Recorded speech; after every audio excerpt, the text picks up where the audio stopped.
With the new year comes tax time. And if you're a divorced parent, tax time can be more important than ever.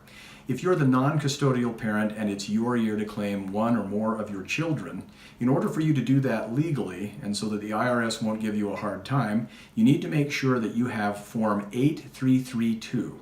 Now here's a link to that you can find on the web that you can see on the screen below me. And you can get that form, fill that out, and then you'll need to have your ex sign that form and file it with your taxes. This form allows you to claim the exemption for one or more of your children so that the IRS knows that both you and your ex are not going to claim the children both on your taxes for the year. So make sure you get that form filled out if you're going to claim the children and it's your year to do so as the non-custodial parent.